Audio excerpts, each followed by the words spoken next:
This is Bishop Samuel Blakes, and you're listening to Real Talk with Mary J.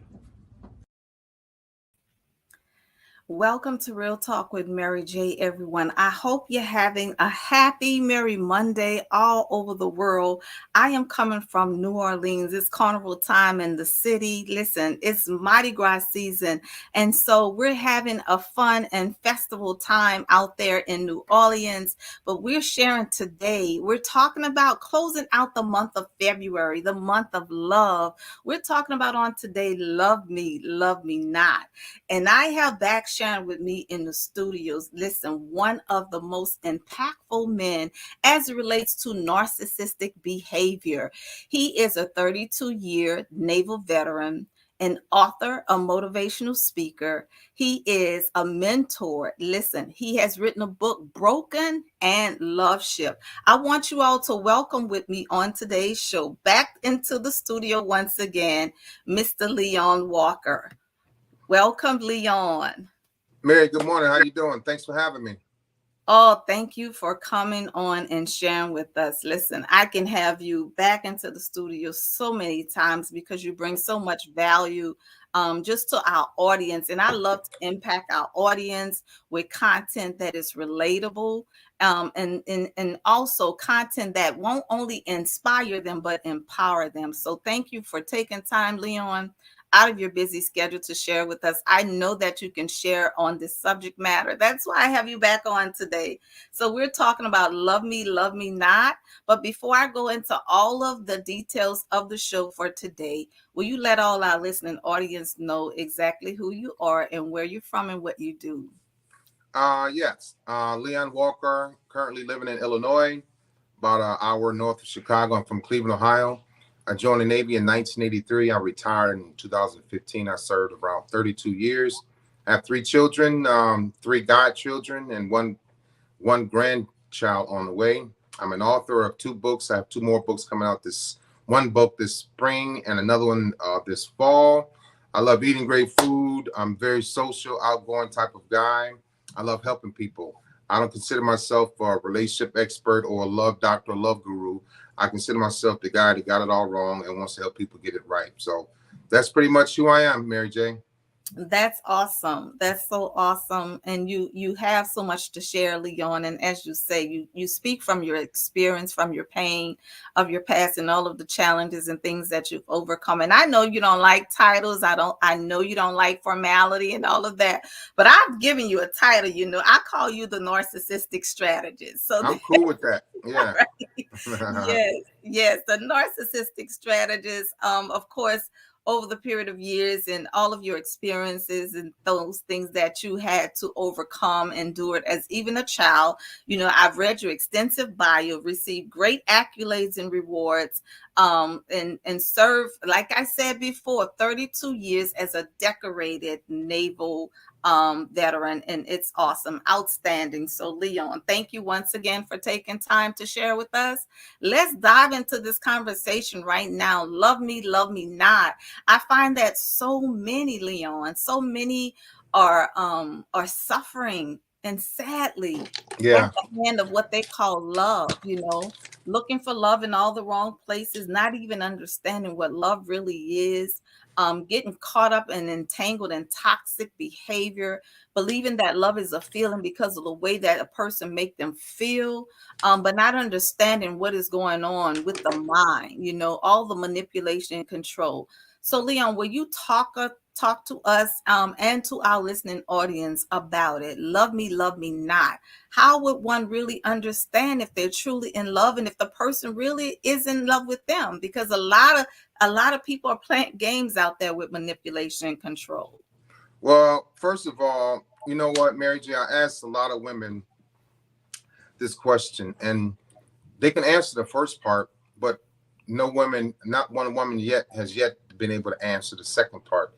And it's actually about them. So I asked them, I say, well, what kind of man do you like? They'll say, about 6 feet, 6'3", maybe 210, 220, muscles, Wow. beard, good hair, great hygiene, blah, blah, blah, blah, blah, blah, blah, right? Good job, good credit score. Then I'll ask them, well, what kind of men like you? And they can't even answer the question. And so a lot of times looking for love, it's one-sided because they don't, and I'm not pointing fingers, I'm just being real and open. A lot of times, let's say we don't do proper interviews on people. Now, people call it now because of social media and the date sites. People, they vet people now, right? They call it vet. And so they may see a bunch of red flags and they still want to give them a chance. But thing about it, that person may not be open and honest in the beginning. They just want to lure you in. And I did that a lot for years. And it wasn't hard. And I'm not bragging about it. It wasn't hard because they looked at what I had on the surface. I'm a military guy. They decent health. They didn't know whether I had diabetes or high cholesterol, none of that, you know. They didn't know if I got my regular teeth cleanings, right? They knew I had good benefits, a car, an apartment. And I always talk about this called the irresistible minimum. When a woman sees a man has the basic things, it's like, okay, women say, I can work with that. I can, but really, can you really work with that? Because they never knew what was going on in my mind. Not one woman ever asked about my father, his past, okay? So let's talk about my dad's past. My father's father, my grandfather, never told my dad he loved him. My father never told me he loved me, right? And I wind up not telling my kids that I loved them until later on. I had to learn how to say that I love you from my wife to my kids. So you're talking 200 years of not being able to say that I love you, where women want to hear I love you. So I can work with that, Leon, but you didn't know that I couldn't say that I love you because you never asked about my dad. No, not one woman has ever asked about my mother. My dad had a very extreme personality too. I was very extreme. Nobody ever asked about my mother. My mother had a very addictive personality. I can work with that, Leon, but you don't even know what my mother gave me. You don't know the traits that I got from my mother because they never asked and I never told them. So what was I addicted to? What did I have? What addictions did I have? Am I able to tell you I love you? Am I able to love you? Nobody ever knew. Nobody even asked me. And bottom line is I was very incapable of loving because of my childhood. And I can show you, I can buy things. I can buy gifts. I could plan a nice weekend. The refrigerator will be full. The bills will be paid. But as far as telling you I love you, those words you need to hear, I couldn't do it. You couldn't do it now because you said that you've never heard it said. Right. Nope. And have you seen the affection, the love, and the embracing or the kissing or any type of affection growing up? So I saw my grandparents argue. I saw my grandmother and mother fight. I saw my mother and father fight. I saw my grandfather and grandmother fight, argue. I saw my uncle and girlfriends fight. I saw my brother and his wife fight. That's all I saw was fight, argue. So why would I want love? I knew early on as a kid that I wasn't about love. I wasn't about family. When my parents got divorced, I was done with family. I was done with unity. I was done with happiness. I was done with joy. I was done with peace. I knew this at 11 years old. So here I am, a damaged little boy. Yeah. And can nobody take that away from me? It's not that I want to hold on to it, but they can't say, well, that'll make sense. You lying. I know my story. I know what I felt. And I wound up showing it in all of my relationships. And so I knew then, based on what I saw, that's what I tell these women, you got to understand what did he see in his past? What is he holding on to? Does he have any regrets? Does he despise his parents? A lot of my friends despise their parents, men and women. And so I didn't know. And then I didn't know what I didn't know until I found out what she knew that I didn't know. And then I'm embarrassed. And I'm like, oh, I'm in this relationship. I can't even tell you I love you. I can show you love like my father showed me, like his father showed him. But after that, what's next? I didn't know. I didn't have an answer. That is so true, Leon, because, as you're talking, I'm thinking about some people that I know, and including myself, when you said despise their parents, I'm thinking about relationships and friendships or even kinships, those people that I know that would talk about their parents in a way that is negative. And not to say they don't love their parents, but to think about some negative confrontation that they experienced throughout their childhood that reminded them of their parents, and that thing is a sore. It's like a thorn in their side to this day. Mother and daughter relationships, father and son relationships, and vice versa. all of these traits and all of these things that we see early on in life has an imprint. It has an imprint in our mind and in our heart, and it causes us to act out and to be a certain way. I'm reminded even as myself, because I got married at 16 years old because I was pregnant. And so I remember going through life and maturing. There was nothing that my parents can tell me about relationship. I didn't want to hear it. Right. I didn't want to hear anything that they had to say, any advice, even if it was good advice, even if I knew it was right. I felt like they had no right to tell me about relationships or about marriage, because after all, this is how I felt. Like you forced me into this thing at 16 years old. So now that I'm in my 30s, 40s, 50s, I don't want to hear anything, because if I was able to do it at 16, okay, I don't need any information now Right. at this age in life. And so you're so on it. But I didn't even realize that I felt that until I too was in therapy years ago, when I went through my divorce, and I realized that I had this resentment toward my parents, So that's a good point that you brought out there. A lot of times we carry that, not knowing exactly where it came from, but acting that out throughout the course of our lives. Yeah. Yeah. So as it relates to all of the things that we experience and the things that we go through in life, it's so true when you said that a lot of times when you ask a question about what it is that you want in a man and what is it that he wants in you, that is so good, because a lot of things that we as women, I'm speaking that want all things, but then when we think about the man I believe that whatever it is that we want, we should be able to give as well, and a lot of times women come with the shallow things of all of what you just added, but no one really asks questions. And I always say, any relationship that you on is like an interview. You're interviewing that person, you're asking questions, but so many times we as women, we give all the answers up front. We don't ask any questions. We give away everything. And men begin to know every single detail about our past, about our childhood, about those things we've experienced, who hurt us, who did. And then they use that. They use that against us to control and manipulate along the way. So you're saying that we have to start asking the right questions as well. You do, because I didn't volunteer anything negative about myself. I showed up. What you saw is what you got. That's what you're going to get. I'm not going to, and my ex-wife used to always tell me, you don't tell me anything. I don't know anything. Your friends can definitely rely on you, because you're not going to tell anybody nothing. Nope. Sure wasn't, and that was, for me, it turned into, well, maybe I should tell her. But then it turned into, I ain't telling her nothing. So I was being vindictive. I wanted to hurt her on purpose, because I had hurt my wife. I had no reason to hurt her. I had no reason to be mad at her, but I got mad at her because she was mad at me because I wasn't telling her what she wanted to know, which still was my fault. And so I said, I became very vindictive in not telling her anything. So that's the red flag, right? If you can't get something from me, that's a problem. Absolutely. It could be a problem with my inability to communicate. I could have secrets. I could be hiding something. So there's a problem, period, if I'm not coming forward with straight facts about anything. It's a problem. However you look at it, it's a problem. Now, not answering the questions, were you like that in the beginning of the relationship? Did you just not answer any questions that she asked concerning you or your past? Did you just shut down and not answer them, or did you stop answering during the course of the marriage? No, a man like me in the beginning is going to answer all the questions, hoping that she don't ask too personal questions. But in the beginning, we're going to ask all the personal questions because we want to seem honest. And I wasn't an honest person.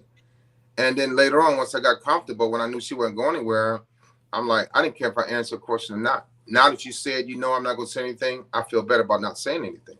So you're not going to ask me anymore. But in the beginning, a man like me is going to answer all the questions and then try to downplay them as well. That was just who I was, because I knew if certain things I would say to him would turn her off or turn her away or push her away. Right. Especially if she's coming, not all the time, because women want to they go into a nurturing role, especially if I tell them how broken and dysfunctional I was as a child. that's not going to necessarily push women away. It'll make them come closer to you. So I had to be careful with that as well. And me knowing that it's hard for me to commit, and I'm afraid to love. I don't know how to love, and eventually I'm going to like drift away and ghost you. I had to be careful with what I said to women, and then I had to go into the role of being a great listener, what type of person she was. So most women, say for instance, women from down south are taught and raised to stand by your man. Women from down south are very nurturing, very caring, very passionate. And so when I met women from down south, I had to be careful with telling them about my past, because they'll go, "Oh, but look at you now, you're doing so well." So that would turn them on. That would make them become close to me and feel safe that I turn everything around on myself. You know what I'm saying? I got through the hard times. So I had to be very, very calculating in a malicious and evil way, because I didn't want to open up to women too fast and too often at all, if at all, most times. Yeah, you're you're really bringing some enlightenment here, and that is so true as it relates to we all women, basically how we're wired. You know, we're emotional feelers and we're nurturers. So a lot of times when men start talking about the pain of their past, because of that nurturing side of us, we begin to be sensitive to that. And this is what I find in most cases with us as women. We always feel that we're the one to fix it, right? Yeah.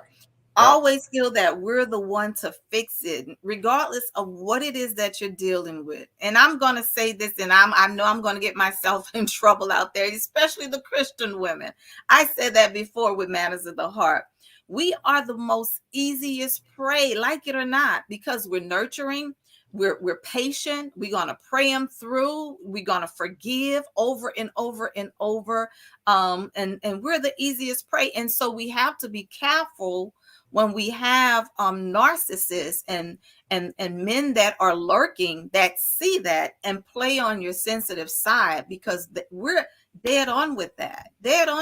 And so that's something that one of the red flags that we have to look out for. And even as you said, one that do not talk. And, you know, that was a red flag for me. I was in a relationship with a guy years ago, and that was something that was a red flag, because I was asking him questions about a past relationship. And it was just not past, like years before, you know, before we became close, but just asking him, like, he had gotten out of a relationship. I had gotten out of a relationship, and I was asking him, you know, what happened to that relationship. And he didn't want to talk about it. Right. He didn't want to talk about it. And he tried to make me believe that he didn't want to talk about it because he just wasn't in that place right now. He'll deal with it later. But it was a red flag for me. You know, right. It really was, because I was thinking to myself, well, why isn't this a subject? Now, I'm not talking about when you go digging into a person's past so deeply that you want to know every and anything about them and everybody that they ever been with and who they. I'm not talking about that. I'm talking about something that had just happened. And I knew, he never told me before, but when we started talking, I knew that he had just came out of a relationship. I knew it. And so when I asked the questions about it, that was not something that he felt that was important. And just as you said, what he would do over the period of time, he would get frustrated about the question. Mm-hmm. As if though I'm aggravating him and he don't want to deal with it, or it was so painful back then and the things that he had to deal with in that relationship, and that's not something he want to talk about right now. That's I'm gonna leave that alone. I'm with you. Let's deal. You know, and that was a red flag that stayed before me, Leon. And of course, I got out of the relationship because I saw that it was a one-sided relationship and he was not willing to open up. And I was not going to give that much energy and time into someone that I knew that was not there with me emotionally. And I always knew that ladies, when we put ourselves in those type of positions, like I said, we want to fix it. Mary J was not trying to fix him. And I was not trying to go in deeper to feel like, okay, maybe if he tell me this, or maybe if he share this, then I know that I can trust him. No, I'm done. And if you heard what I said in the beginning, the red flag for both of us was I had just came out of a relationship. I think I had been out of the relationship for maybe about 4 months, and he had just recently come out. And I always say that rebound would keep you down, right? Yeah. Going from one to the other. That's right. It will. Yeah. So when we're talking about love me not, what are some of the things that a woman can experience in the relationship going into to really understand whether, because we have women that say, well, he loved me, or I thought he loved me. He said that he loved me, because you said that you never would say it, but there are some men that say it and lie and I did that too. I lied don't mean about it at all. I did that too. I lied. I said it, and she's like, "Oh," I'm like, I didn't feel anything when I said that. I didn't feel absolutely nothing. And I mean, it's the truth. It's bad. It was hurtful. She didn't know, but she may have known. But yeah, I love you too, baby. That type of thing. I didn't feel nothing when I said it. Nothing. Well, why do you think that she felt like you meant it? What were you doing to make her feel in such a way that she felt that even when you said it, she felt that you meant it, but you didn't feel anything when you said it? All you gotta do is look in her eyes and probably kiss her at the same time. Women are not going to deny that. There's no way that I don't love her by looking in her eyes and kissing her. You can't even tell me that's true. That it's not true that I don't love her if I'm looking in her eyes and kissing her or grabbing her face. A combination of many things. Looking in her eyes, kissing her, grabbing her face, grabbing her chin, kissing her, hugging her, whispering in her ear. All women, any woman will fall for that. And it's not like I was saying it just to go away and cheat, or I was saying it just to appease her. Yeah. But it was the act behind it. It was how I said it, when I said it, what I was doing when I said it. So she'll believe it. But then that becomes trouble for me, because she wants that every time after that, because it feels good to her. Although it didn't feel like anything to me, it felt good to her. Now I got to act like I love her. We stayed together. I did the shopping, the gifts and all that stuff. And my female friends always told me, Leon, you doing boyfriend type of stuff. Even with chicks that I was with, women that I wasn't like in love with. I didn't know who I was in love with. I wasn't in love with anybody. But they used to always tell me, because that was the thing that I was doing when I'm dating somebody. I'm gonna date you to reel you in, and that's it. We ain't going any farther. You're gonna like me while I'm gone. You're gonna think about me while I'm not there. You're gonna think about me while I'm with somebody else. And that was just a dangerous game that I played, But women want to hear it, and because it makes them feel good, it makes them feel different. And that kind of makes them feel important. It makes them also feel like they're gonna have a future with you, which is not always the case. That's a very small percentage that happens, I think. At least in men like myself. Right. They think that if you feel that and you say that, they can build something with you. They're looking forward to having a future life with you. Absolutely. So you said something before that brought me to this point of them feeling that you do love them. The gifts. You're a gift giver.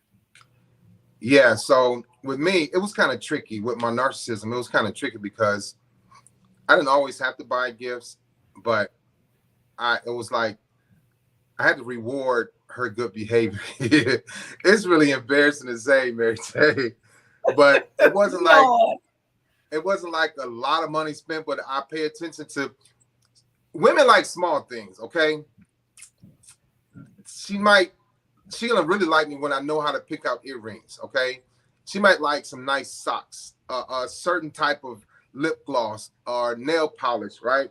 She might want, and then I was really good at giving massages, where some men are not, and it was like, those weren't my love languages. Those are my lust languages, and so I like mastered those things. And it wasn't like I would get her like maybe a nice coffee cup with her name on it, or her zodiac sign, or her and her kids, whatever, anything like that. If I noticed that her iron was broken, or her iron had a burn stain, I buy a new iron.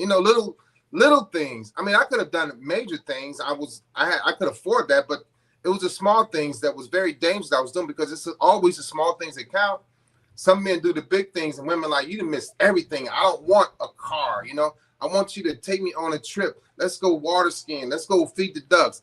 But some men get the big things, you know. I don't want a microwave, you know. Get me an urn for my mother's ashes with our pitch, little stuff like that. I was very creative in my thoughts. And so that was very dangerous because I would do things and they'd be like, well, I didn't think about this. You know, I've never got this before, Leon. Why did you do this, you know, type of thing. So, and it was like I could do so much, and I was like, I got to stop doing it, but I couldn't because I had a deep addiction and attraction to women. So I was just like, my friends like, you need to stop doing it. I'm like, no, I'm not stopping nothing because when I do want something, it's not gonna be much. It's gonna usually be sex or a ham and cheese sandwich or something. Cook me something. You know, I'm a real simple dude, but I had to control myself because I'm a giving type of person. But then again, I was not giving. I only did it to manipulate them, and I was all over the place with my emotions and feelings, and I was a hot mess. Wow. So you're saying that for most cases, because see, I was talking about, just as you said, about the love bombing. That a lot of women feel that they're in love because I'm telling you, I know people that I talk to. I see things on social media and it's like writing on the wall for most cases. I say this all the time because, you know, if you've read my book and, you know, one of the chapters is talking about market your product. And a lot of times I find that in most cases, women are marketing men. They're marketing men, you know, they're catering and they're showering them with gifts and buying all of these things for them and whining and dining men. It's like the tables have been turned. Like, you know, so much has been changed over the period of years that you see so many women are wanting to show you what they were willing to do for their man. And then after I continue to see all of these things, then the social media feed line goes flat. You know, there's no more activities. They're not showing as much. And then it makes you wonder, like, what happened? And then you know what happened. They're no longer there. It's over. But in many cases, men do the same thing. They love bomb women. In the beginning, buying gifts, showering them with flowers, taking them to dinner, you know, all of the little romantic things that they do. And then once they're hooked, once they got them, especially once they've gotten the sex, it kind of fizzles out, you know, it fizzles out. So you were saying you thought about the little simple things. And that's a red flag. Is that a red flag as well? It can be because with a man like me, I know that the simple things are what matters, right? So you can have a guy, you can have a guy that trying to do a lot of big things, and it's like, dude, you missing me. You're missing out on what I need, what I want. But a man like me that was very manipulative and very slick, I knew it was the small things that count, the small things that matter. Even if I didn't like church, and this is hard to say, but I got to say it. These words should never go together, hate and church. Even though I hate it, I'm telling Mary J, I could going to church would make me feel a certain way because I was so entrenched in the devil's ways. I would go just to appease her, walking there hand in hand, arm around. It's like somebody I'm kicking it with.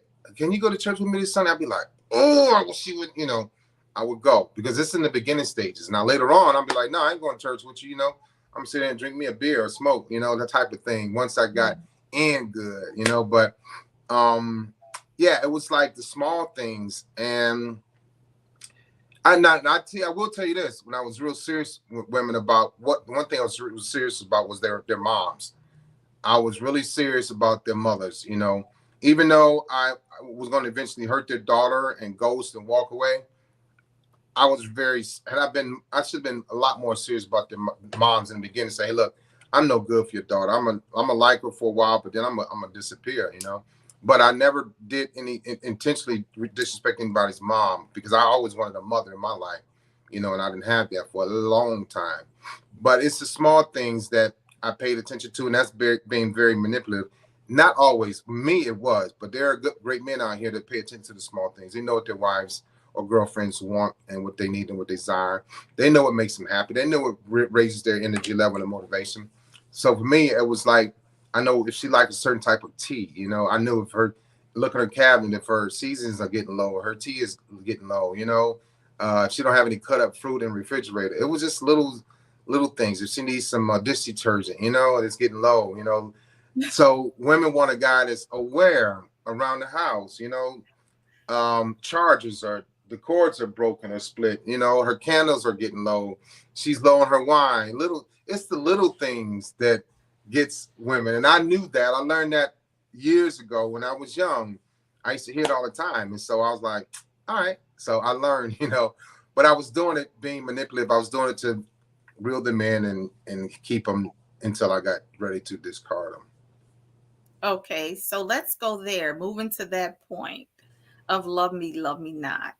Not really being in love, but showing the affection, giving them gifts to lure them in, just to be with them sexually, and then over a period of time, moving on. What makes you move on? What is different at this point? Because listen, this is the part where most women miss it. Why did you leave after being with this person? Of course, you said you didn't love her, right? You got her attention. You got her interested in you. You shared little sentimental valuables with the things that most you see. And I'll to you, and I'm like, look, I'm like, wait, what? The dishwasher liquid, candles, you know, things that in the house ran out of something. So awful would make a woman say, thought of that? Oh wow, I was low on this. He came in my pantry and he saw that I was running out of what have you. Okay. Yeah, that would make a like he's thoughtful. Not at About all. the But yeah, thing. that would make them think that. Right. And so now that you have sexed her up and gotten her even more entangled, all these emotions and feelings are running through her body.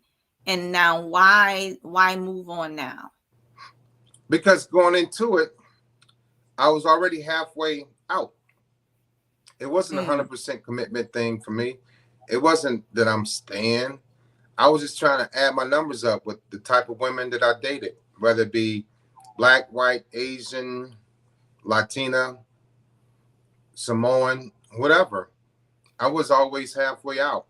And so it's a thing that certain things that not you have to do that I did to make sure that I was able to sleep with her. In some cases, it wasn't always, I didn't have to do a lot. It depended on her season, where she was at that moment. And again, when I mentioned that being a great listener was part of being manipulative, is she'll tell me, you know, I haven't had sex in 3 months. And I know a woman is on fire right after she comes off of her cycle, right? Mm-hmm. Or before, whatever. And it's been months. And the last guy broke her heart. And it was like I was just playing into all of that stuff. And here I am going to break her heart too.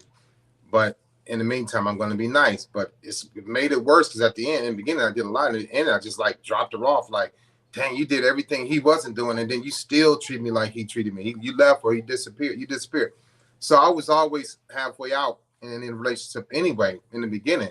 But a lot of times we talk about love bombing, what is actually BS bombing. Women have to be careful with all the stuff in the beginning. How they move really quick, really fast, all these promises, very attentive, listening, showing up on time, prompts with plans, bearing gifts, all that stuff real soon, real fast.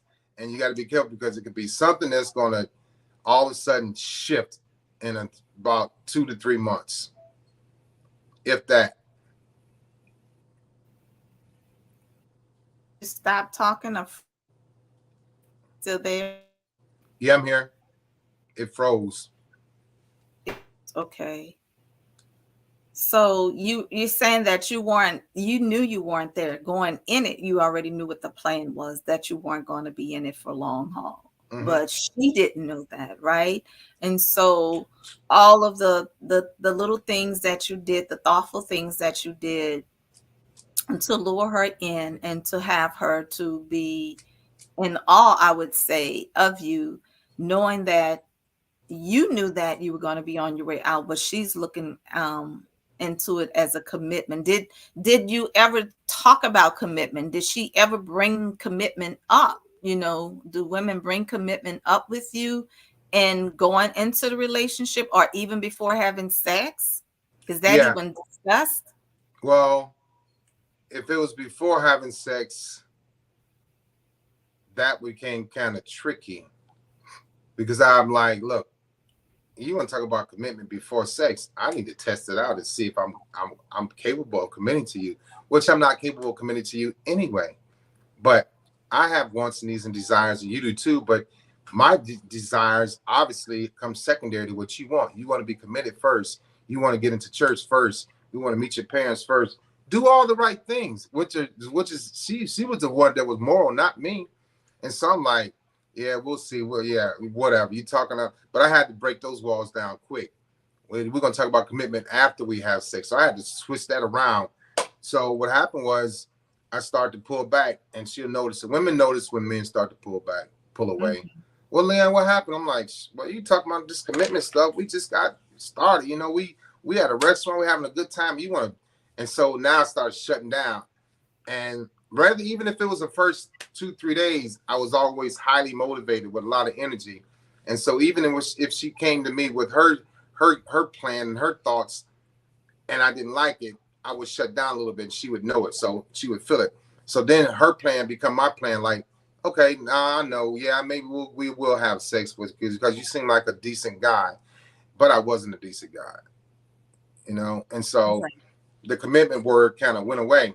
And before you know it, it's like the love bombing. And she won't mention commitment ever again because she saw how it made me tone it down a little bit. And she didn't want to push me away before she was able to bring me in.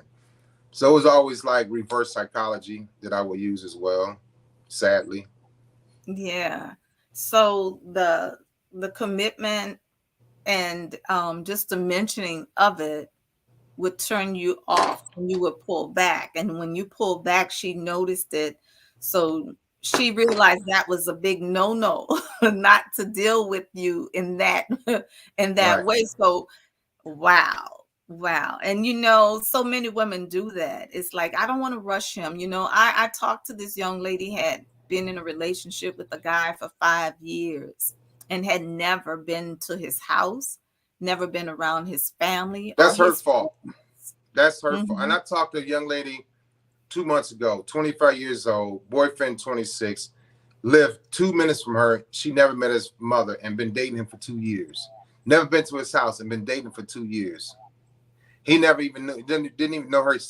She had two brothers and sisters, didn't even know their names. I said, and he lives 2 minutes from you? He don't want you. He don't even like you. He trying to make you feel bad about yourself. And so she eventually got over it. But yeah, stuff like that. We've been together for 3 months. And I don't even know your son's name, your daughter's name. I never met your parents. I don't even meet your grandparents. Those are some serious red flags. That is not a person that's into family for sure. Right, right. I asked the young lady, why haven't she? And just what you said as it relates to commitment. That's why she had. And she said, I didn't want to rock the boat. I was not trying to push it too much.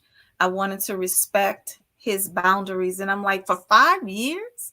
How could you be in somebody's world for 5 years? And, they're, in other words, they're in your world, but you never got into his because he didn't Right. allow you to come there. Right. Yep. Amazing things. Yeah. Wow. So, Leon, now we're talking about love me not. We talked about all of the reasons why we know that he does not love us or he does not love.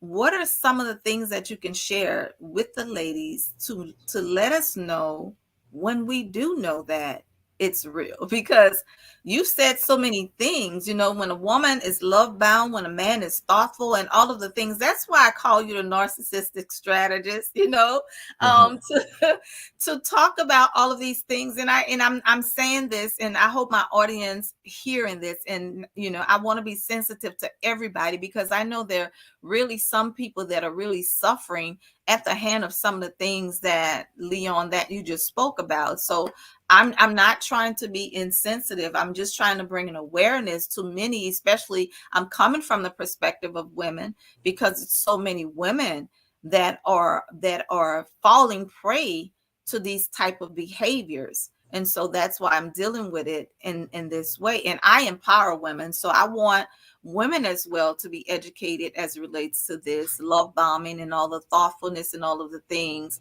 And that's why it's personal for me, but for so many women that are really trying to understand and get to the level of understanding of mindfulness and abstinence. And I believe that the two work hand in hand, of loving yourself, understanding your self-worth and your self-value, and knowing who you are and whose you are, and absolutely know the direction in which you're headed.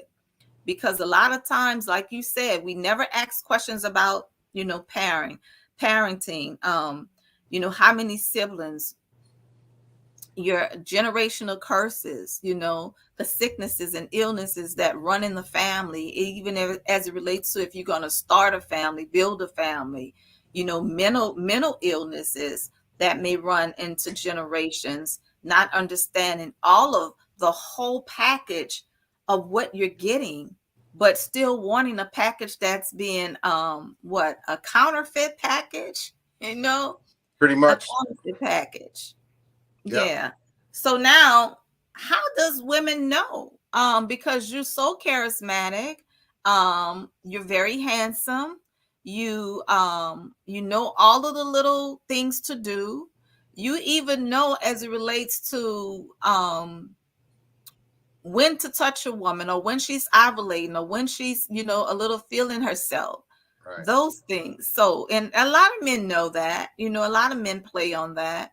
So how would a woman really know if the man is in love with her, if he does want a future with her, and the direction and where they're headed together? So, because I know all of what you said is probably got a lot of women out there right now confused, like, wait, all of this, and I thought it was love, and in some cases it is. I would say that. So there are quite a few things. First of all, most men won't be ready until they're about 45. That's not saying that it's all love is lost. There's no chance of finding a guy at 25 or 30, 35. There is. But you have to listen to his conversation, watch his actions and his patterns. Okay. If he keeps his word, is he going to be in for the long haul? Does he have staying power?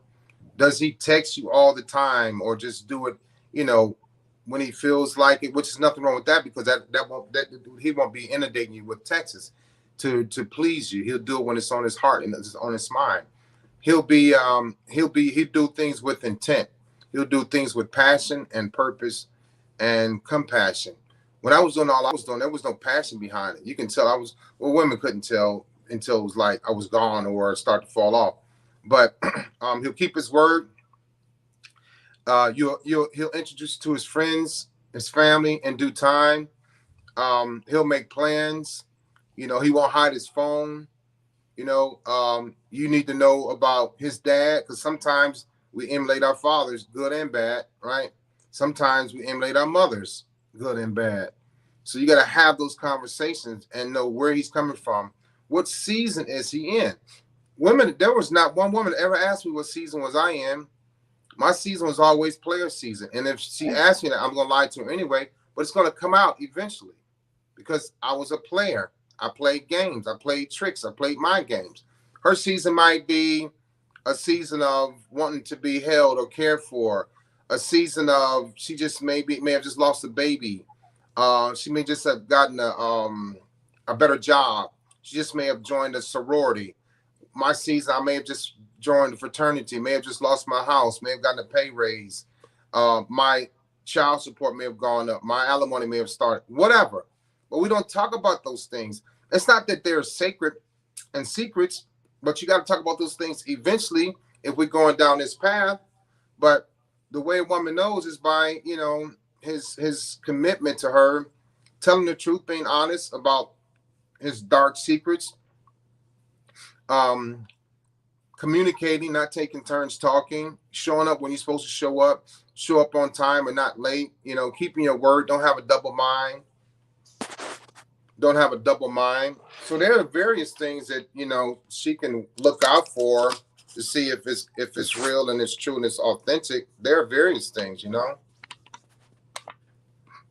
All of the, and it's so important. Very important.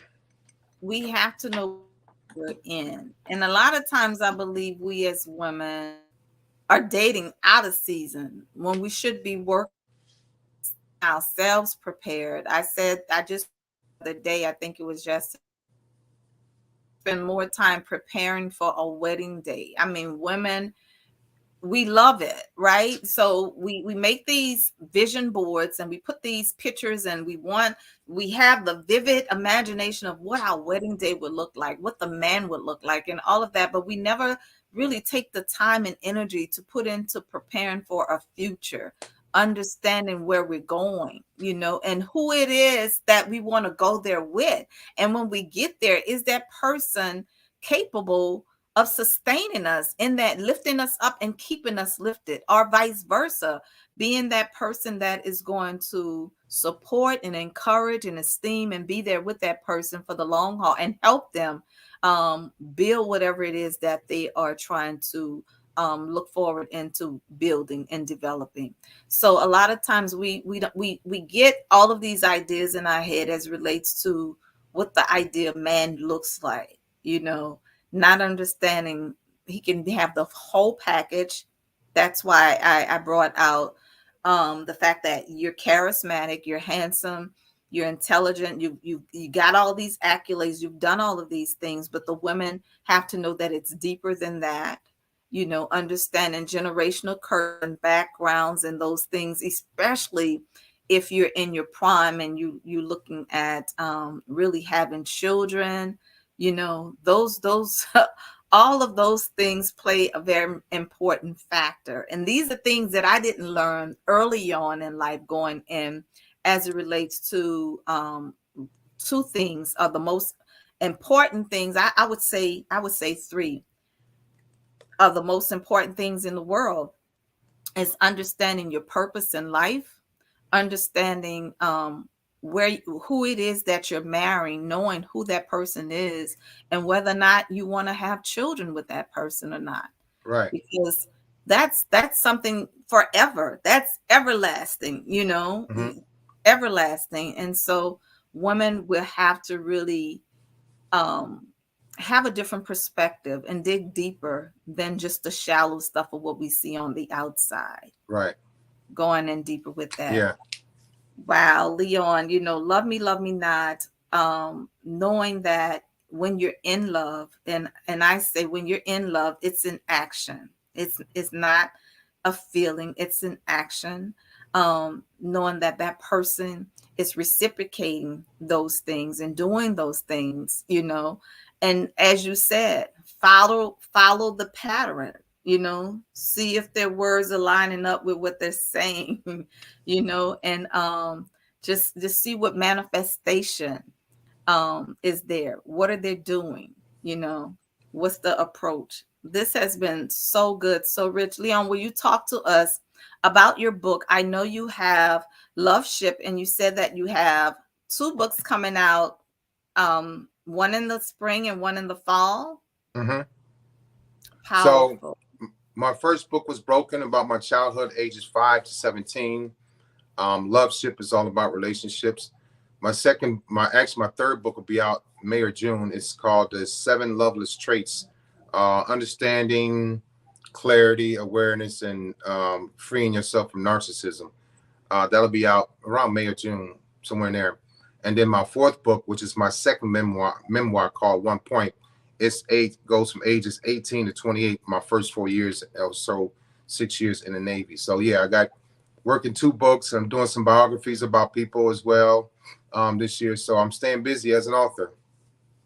Yes, and this is your book, Broken, that Yeah. deals with all of your past and your pain and your childhood trauma and those things that you experienced. So that is an awesome book also for anybody's library too. There he is. Now, was that the one that was doing? Yeah, the little dude that looked like he's the all-American fun guy. No trouble, no drama.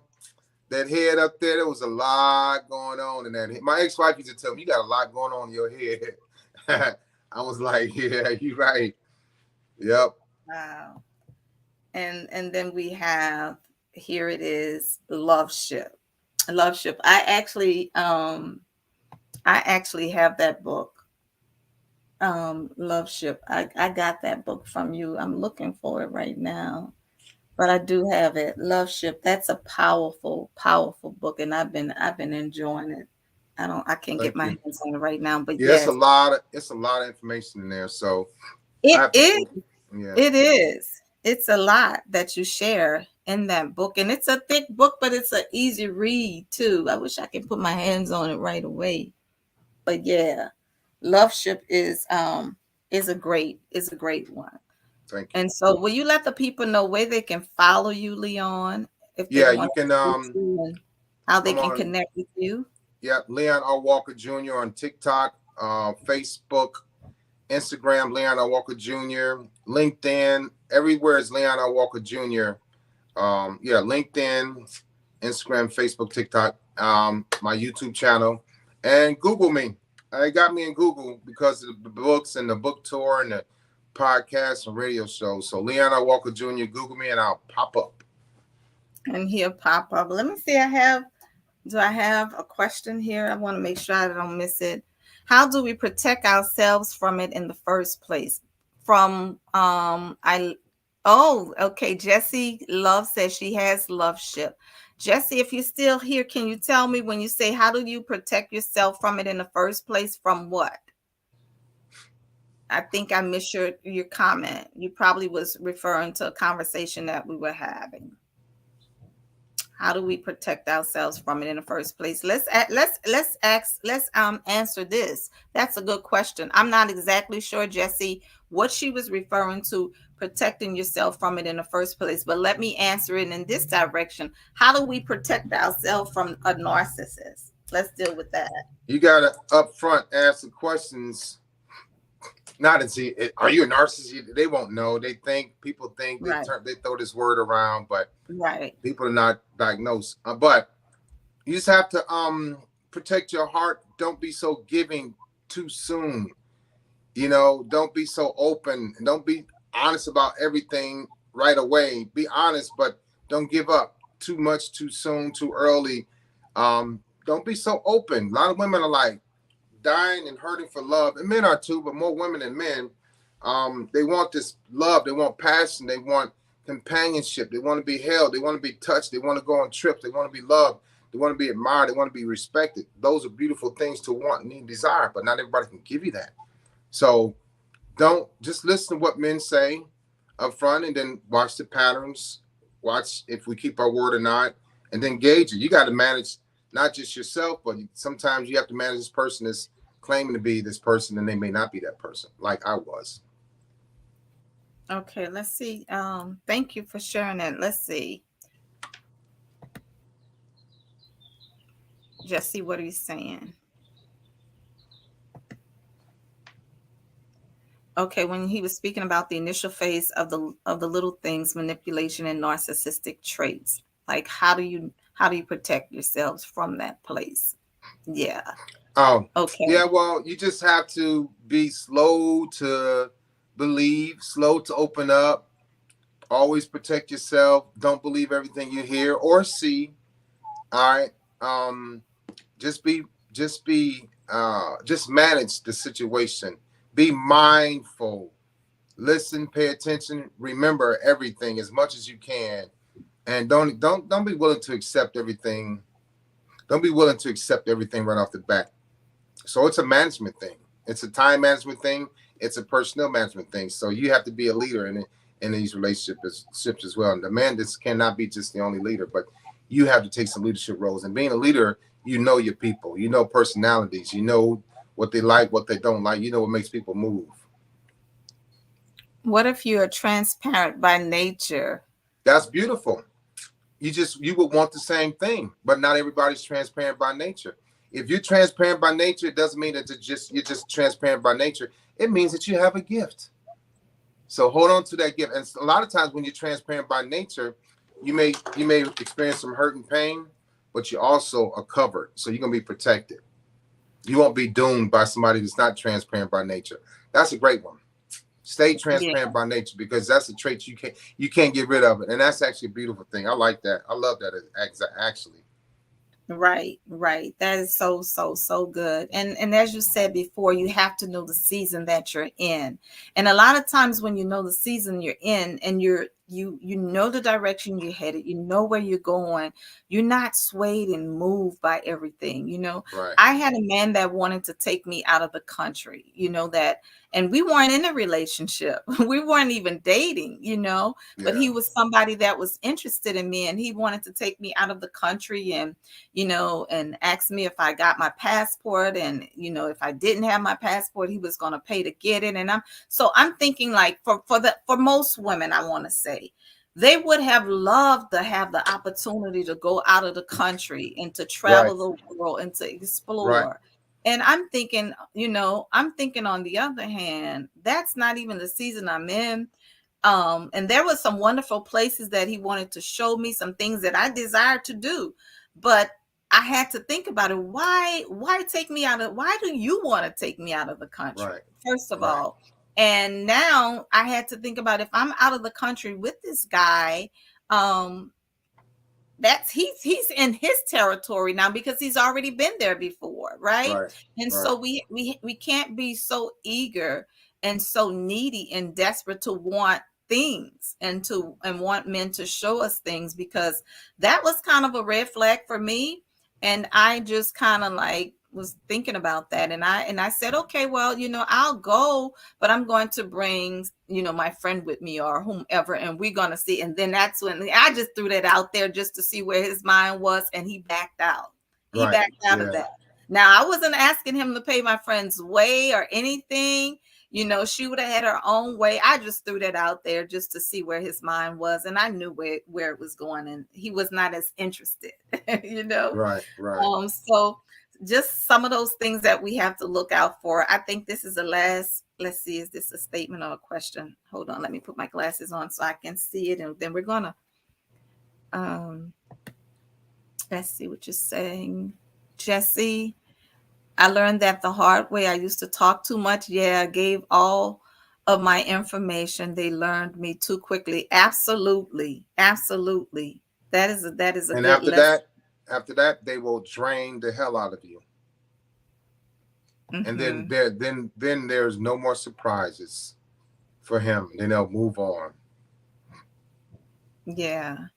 And to Aisha that said that she's transparent by nature, or what if you transparent by nature, is the question, maybe not specifically for herself or whomever, because I'm one of those persons that are transparent by nature. But just like you, Jesse, too, earlier on, I learned that, because that's most of us as women, we have the tendency to want to share, because sharing for us is emotional, is making us feel heard, accepted, appreciated, trusted, all of these things. And when we think that we're talking, because a lot of times women talk about their experiences in hopes that the man would understand what they've been through, hoping that the man won't hurt them, because they've already been broken and hurt in these areas. And so when we give away all of that, we thinking that we're bringing him to a place of compassion, and a lot of times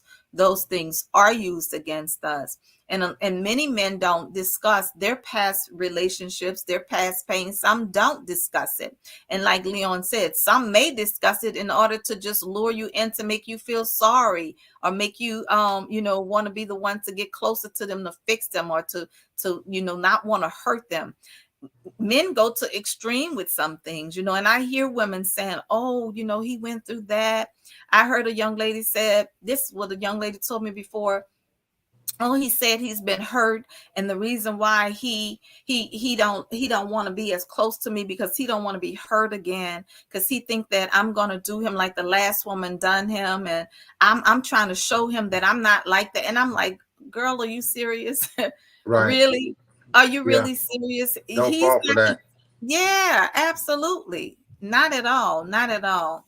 So Leon, this was really, really good. Love me not, ladies. I hope you were able to get the information that you needed to get from this. I know Leon has shared a whole lot of information with us. You all can follow him. Go to his website also. It's scrolling at the bottom of the screen, iinspire1.com, iinspire1.com, and you'll be I had able to change that, Mary J. It's my fault. It's LeonRobertWalkerJr.com. Okay, Leon, your full name, Leon Robert Walker. Let me see if I'm gonna change it right now, because I meant to tell you that, because I had to. My website had some mistakes. They had to fix it. I had to send some things in. So, but yes, LeonRobertWalkerJr.com. Okay, let me see if I can fix it on here really quickly now, because it's going to continue to scroll, and that is going to come up. Robert, the name is spelled out. Leon Robert, yep, LeonRobertWalkerJr.com.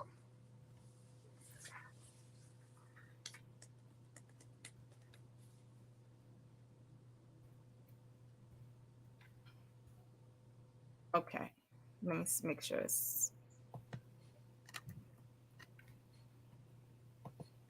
I'm glad you said it right now, because it would have done that throughout the entire show. And yeah, I didn't catch anything about. Hopefully they'll see this now.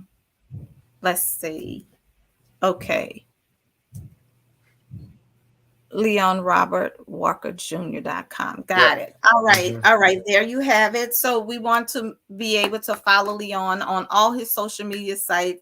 I understand you had to change up some things. I know you were hacked, and your Instagram was taken, and you had to start over after having like 45,000 followers. You had to start over. But listen, you started over. So you all go follow Leon Walker on all of those social media platforms, and he shares so much information as it relates to narcissism and narcissistic behavior. If you know anyone that are dealing with any of these traits, listen, it's a red flag, ladies. Back up, know your season, know where you are, the season that you're in, and don't be so quick and easy to share so much so soon. Thank you, Leon, for coming on the show with us today. Did you have a happy, merry Monday? I did, man. I'm glad you. I always enjoyed talking to you, because you keep it going. I appreciate you inviting me back as well. Absolutely. Thank you for coming on and sharing with us as well. Yeah. Leon Walker, everybody, go follow right now. Love me, Bye-bye. love me, love me not. Thank you, See Leon. y'all later. All right. Bye-bye. Bye-bye.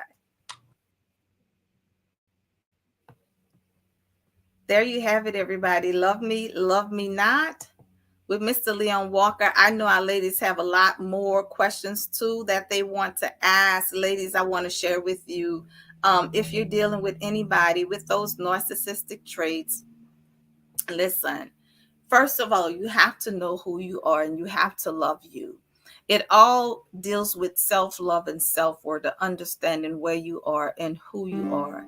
And then we're not so eager. We're not so caught up into these emotional triangles so soon, to be entangled with someone that does not value us. So understand, again, as I said before, love is an action word, right?